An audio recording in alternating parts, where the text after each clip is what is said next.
Estudiantes de quinto de secundaria, tengan ustedes muy buenos días. Les saluda la profesora Jenny.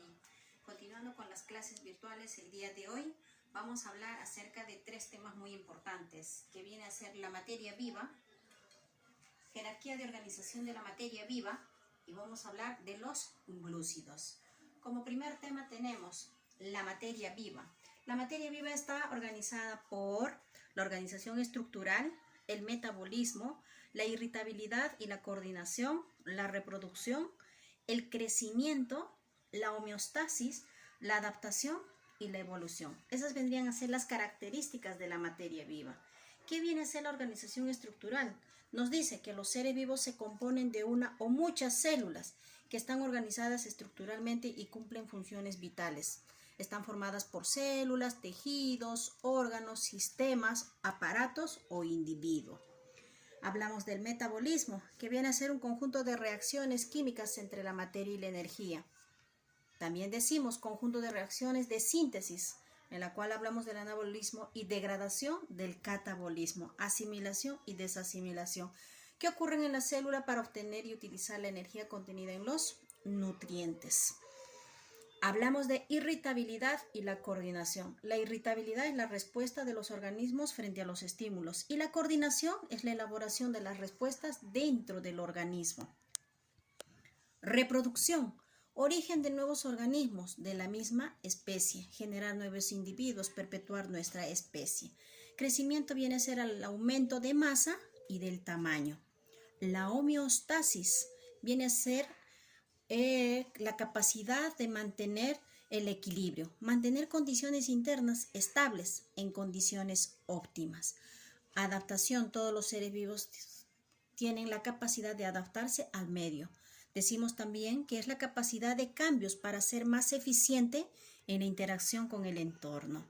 Hablamos de la evolución, que vienen a ser los cambios y transformaciones que ocurren en los seres vivos a lo largo del tiempo. También, mediante una gráfica, podemos hablar acerca de lo que son las características de la materia viva. Acá, mediante esta imagen, podemos hablar de las características de la materia viva. Hablamos, por ejemplo, de la organización compleja. Está formado por el nivel químico y el nivel biológico, de lo más simple a lo más complejo. Átomo, molécula, célula, tejido, órgano, aparato y organismo, que viene a ser el individuo. Hablamos del metabolismo, que viene a ser la asimilación de los alimentos. Crecimiento, cómo va creciendo esta planta, por ejemplo. La reproducción, gracias a la reproducción sexual, ¿sí? Generar nuevos individuos, óvulos, espermatozoides. Hablamos homeostasis, cambio gradual de temperatura.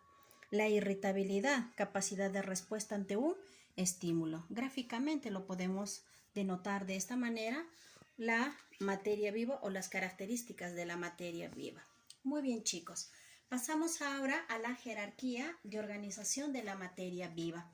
La organización de la materia viva está dada por niveles. El nivel atómico. ¿Cuál es su característica del nivel atómico? Que está formado por átomos e iones, como por ejemplo el carbono, el cloro y demás elementos. El nivel molecular, que está formado por las moléculas, que viene a ser el agua, viene carbono 6, hidrógeno 12, oxígeno 6. Estamos hablando, por ejemplo, de una glucosa. Nivel molecular.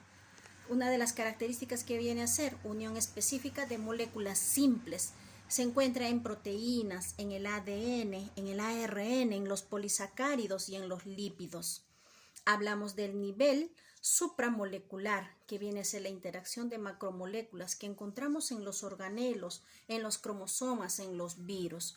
En el nivel celular está formada por la célula. Ejemplo, célula procariota en bacterias y eucariotas, célula procariota sin presencia de núcleo, ¿sí? Protozoarios, algas, hongos, plantas y animales. La célula procariota está presente en todos estos ejemplos. Nivel del organismo, nivel del individuo. Incluye cualquier ser vivo unicelular o pluricelular, ¿sí? Ejemplo, una bacteria, un protozoario, una alga, hongos, plantas y animales. Hablamos del nivel de población, que viene a ser un conjunto de organismos de la misma especie. Por ejemplo, población de vicuñas. Si hablo del nivel de comunidad, viene a ser el conjunto de poblaciones. Por ejemplo, comunidad de plantas de los pantanos de Villa. Hablo del nivel del ecosistema, que incluye a las comunidades y sus interrelaciones con los factores abióticos, con los seres sin vida. Por ejemplo, ecosistema natural, reserva de Paracas, ecosistema artificial, un acuario, etcétera, etcétera. Hablamos del nivel biosfera, que incluye a todos los ecosistemas del planeta. Por ejemplo, el planeta Tierra o la Tierra, en el cual nosotros habitamos. Esos vendrían a ser las jerarquías de organización de la materia viva, conocida también como los niveles de organización. Está formado de lo más pequeño a lo más complejo, ¿correcto? Ahora vamos a hablar acerca de lo que son los glúcidos. ¿Qué vienen a ser los glúcidos?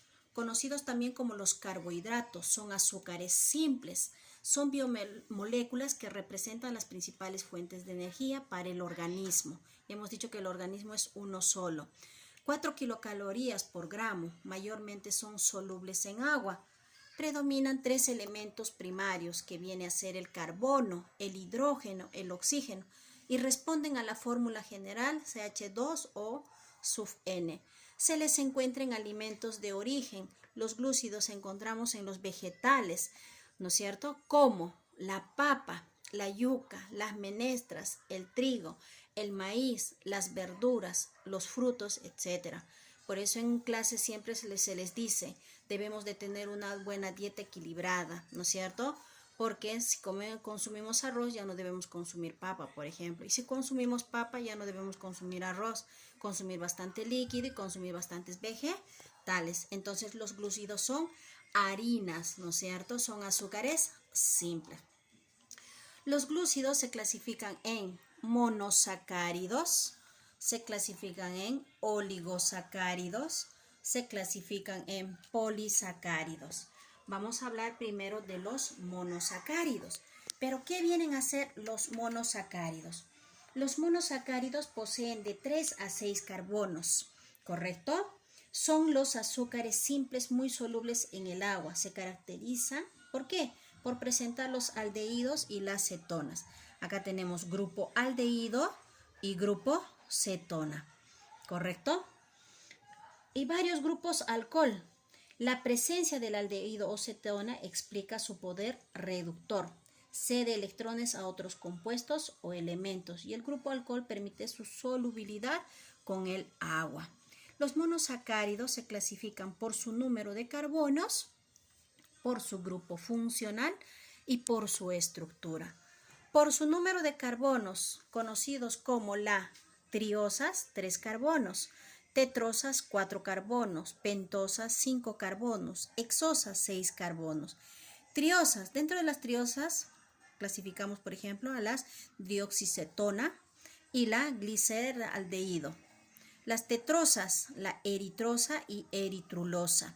Las pentosas, como la ribosa, la desoxirribosa y la ribulosa. Las hexosas, glucosa, galactosa y fructuosa.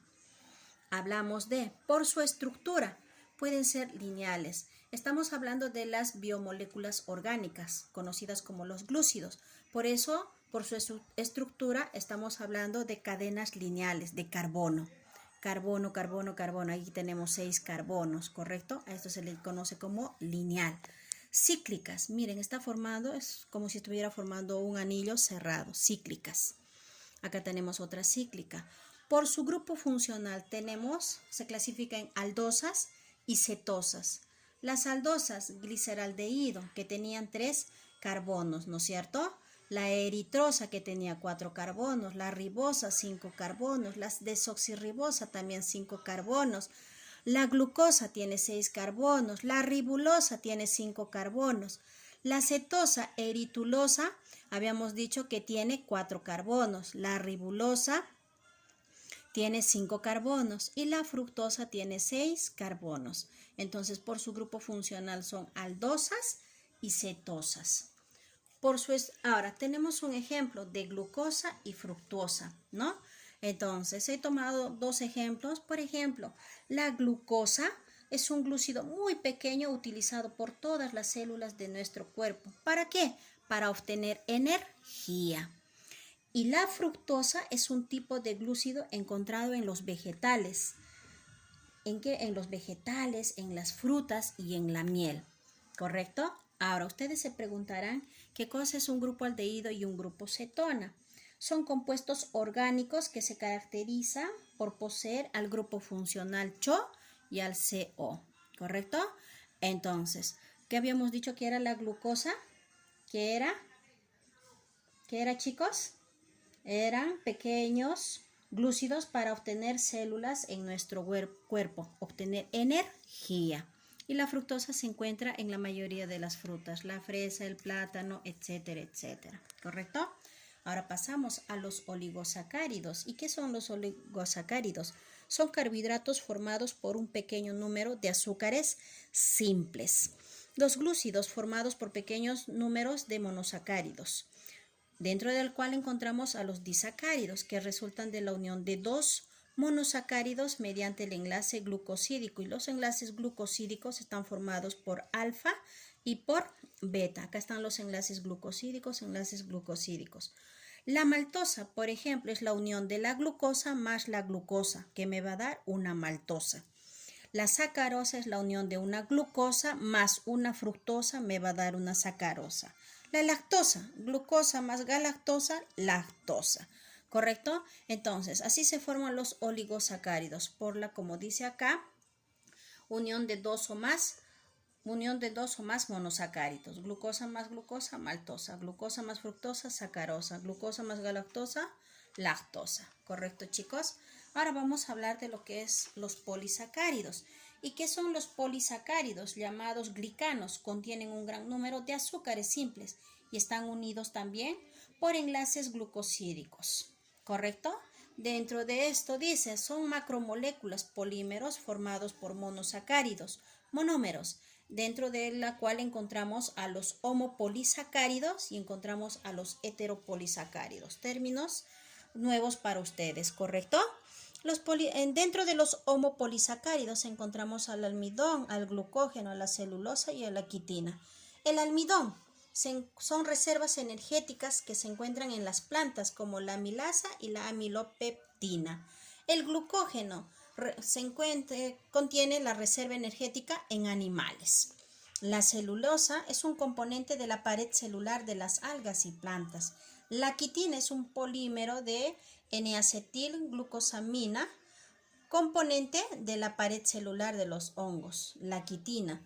Por ejemplo, nosotros hablamos de cutina y la cutina, ¿dónde encontramos? Por ejemplo, encontramos en las uñas, ¿correcto? Ahora hablamos de las heteropolisacáridos, que vienen a ser ácidos hialurónicos, sulfatos de condroitina, sulfato de condroitina y la pectina. El ácido hialurónico formado por acetilglucosamina y ácido glucurónico. El ácido hialurónico encontramos en el humor vítreo, en los líquidos sinoviales. El sulfato de condroitina encontramos en la córnea, en el hueso, que está formado por dímero y ácido sulfúrico. El sulfato de condroitina encontramos en la córnea, en los huesos, que está formado por el dímero y el ácido sulfúrico. La pectina encontramos en las cianobacterias, ¿sí? En las cianobacterias son un grupo de bacterias. ¿Correcto, chicos? Entonces, con estos tres temas se les está ampliando un poquito más el conocimiento. Se les ha entregado como primera ficha la materia viva, la jerarquía de la materia viva, y se les ha entregado los glúcidos. Con estos tres temas estaríamos ampliando un poquito más el panorama. No se queden solamente con estos contenidos, vean videos, amplíen un poquito más su conocimiento, ¿sí? Se les ha dicho también dibujar mediante caricaturas. Ustedes pueden ir dibujando cada uno de estos y pueden ir plasmando en sus cuadernos. Ok, chicos, será hasta una próxima oportunidad. Hasta la próxima clase, chicos.